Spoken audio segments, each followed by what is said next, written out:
ಪಡಿತರ ಅಕ್ಕಿ ಸಂಗ್ರಹ ಮಾಡಿ ಮೈಸೂರು ಕಡೆ ಅಕ್ರಮವಾಗಿ ರವಾನಿಸ್ತಾ ಇದ್ದ ಬಗ್ಗೆ ಖಚಿತ ಮಾಹಿತಿ ಮೇರೆಗೆ ದಾಳಿ ನಡೆಸಿದ ಉಳ್ಳಾಲ ಇನ್ಸ್ಪೆಕ್ಟರ್ ಸಂದೀಪ್ ನೇತೃತ್ವದ ತಂಡ ಇಬ್ಬರನ್ನ ಬಂಧಿಸಿದೆ. ಬಂಧಿತರನ್ನ ಮೂಡುಬಿದಿರೆ ನಿವಾಸಿ 40 ವರ್ಷ ಪ್ರಾಯದ ಮುಸ್ತಾಫಾ ಹಾಗೂ ಬಂಟ್ವಾಳ ಅರಬಿಗುಡ್ಡೆ ನಿವಾಸಿ 38 ವರ್ಷ ಪ್ರಾಯದ ಮೊಹಮ್ಮದ್ ಖಲಂದರ್ ಅಂತ ಗುರುತಿಸಲಾಗಿದೆ. ಇನ್ನಿಬ್ಬರು ಆರೋಪಿಗಳಾದ ರಫೀಕ್ ಮತ್ತು ರಮೇಶ್ ತಲೆಮರೆಸಿಕೊಂಡಿದ್ದಾರೆ ಅಂತ ಪೊಲೀಸರು ತಿಳಿಸಿದ್ದಾರೆ.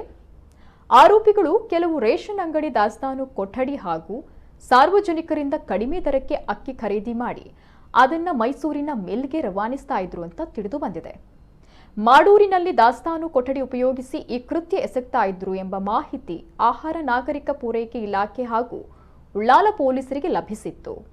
ಈ ಮಾಹಿತಿ ಮೇರೆಗೆ ದಾಳಿ ನಡೆಸಿದ ಪೊಲೀಸರು ಮಾಡೂರಿನಲ್ಲಿ ದಾಸ್ತಾನಿರಿಸಿದ್ದ ಅಕ್ರಮ ಅಕ್ಕಿ ವಶಕ್ಕೆ ಪಡೆದುಕೊಂಡಿದ್ದು ಇಬ್ಬರು ಆರೋಪಿಗಳನ್ನು ಬಂಧಿಸಿದ್ದಾರೆ. ಬಂಧಿತರಿಂದ ಅಕ್ಕಿಯನ್ನು ಪೊಲೀಸರು ವಶಕ್ಕೆ ಪಡೆದುಕೊಂಡಿದ್ದಾರೆ.